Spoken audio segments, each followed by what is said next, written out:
Dari apa yang terjadi, upaya-upaya untuk bisa memitigasi, menyelesaikan permasalahan ini sebetulnya sudah ada.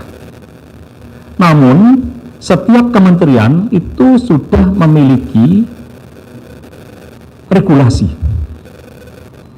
sendiri-sendiri. Oleh sebab itu, dari rapat koordinasi ini tidak mungkin setiap kementerian itu melakukan sendiri-sendiri.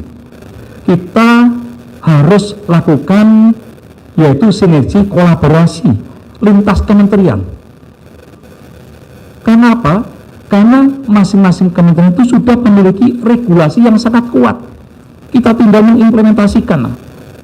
Kita akan bentuk satgas untuk mensinergikan, mengkolaborasikan dengan lintas kementerian tentunya, dengan merumuskan rencana aksi. Kemudian kita juga akan melakukan bagaimana langkah penanganan secara sinergi. Pada sore hari ini adalah membahas penanganan pornografi anak secara online. Karena permasalahan ini permasalahan yang sangat serius. Korbannya tidak tanggung-tanggung. Korban dari disabilitas, anak-anak SD, SMP, SMA, bahkan PAUD menjadi korban. Memang rata-rata usia 12-14 tahun. Termasuk anak didik kita yang ada di pondok pesantren yang sering menjadi korban.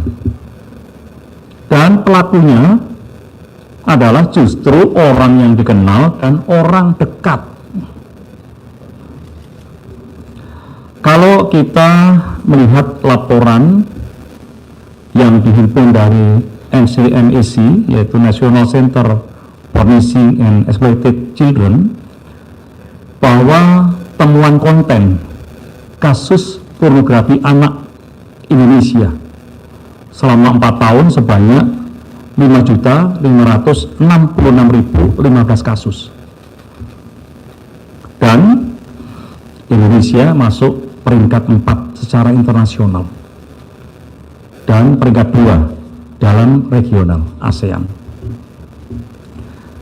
Tadi disampaikan oleh Kabar Eskrim dan Ibu Menteri Sosial bahwa berdasarkan laporan bahwa statistik laporan temuan kasus dan konten pornografi anak di Indonesia ini tidak mencerminkan jumlah kasus yang sebenarnya terjadi di lapangan. Karena apa?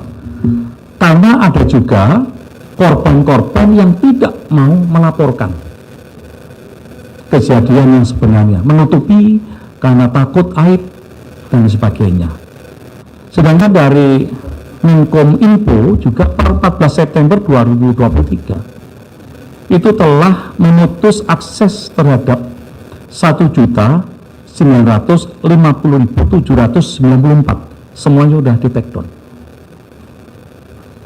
Dari apa yang terjadi, upaya-upaya untuk bisa memitigasi, menyelesaikan permasalahan ini sebetulnya sudah ada. Namun, setiap kementerian itu sudah memiliki regulasi sendiri-sendiri. Oleh sebab itu, dari rapat koordinasi ini tidak mungkin setiap kementerian itu melakukan sendiri-sendiri. Kita harus lakukan yaitu sinergi kolaborasi lintas kementerian. Karena apa? Karena masing-masing kementerian itu sudah memiliki regulasi yang sangat kuat. Kita tinggal mengimplementasikan.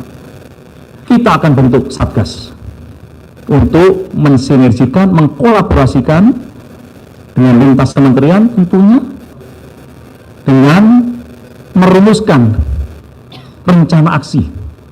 Kemudian kita juga akan melakukan bagaimana langkah penanganan secara sinergi. Dan itu akan kita lakukan mulai dari tahap pencegahan, penanganan, penegakan hukum, dan pasca kejadian. Kementerian-kementerian yang terlibat nanti akan kita satukan, kemudian akan dikoordinasikan, Kementerian Polhukam, dan kita akan menangani permasalahan-permasalahan baik yang online maupun offline. Memang hari ini tidak hadir, tidak kita undang, memang pada waktu ada undangan adalah Kementerian Agama, namun nanti akan kita undang karena kejadian juga di pondok-pondok pesantren. Yang akan terlibat di dalamnya adalah Kemendikbudristek, Kementerian PPA, Kementerian Agama, Kementerian Sosial, Kementerian Kominfo, Polri, KPAI, Kemenkumham, Kejaksaan, LPSK, PPATK. Ini akan terlibat, kita akan merumuskan karena permasalahan ini saya yakin adalah fenomena gunung es di lapangan akan lebih banyak tidak sesuai dengan data yang kita terima. Demikian rekan-rekan media yang bisa saya sampaikan pada kesempatan sore hari ini, dan mudah-mudahan Satgas yang nanti dibentuk ini bisa menyelesaikan permasalahan-permasalahan yang terjadi di masyarakat, dan kita akan memberikan edukasi, memberikan sosialisasi, dan melibatkan kementerian lembaga yang saya sebutkan tadi. Demikian, terima kasih rekan-rekan media sekalian. Ada tambahan? Tidak, Bu, ya? Sudah jelas semua? Sudah jelas semua. Ya. Ya. Ya. Terima kasih banyak.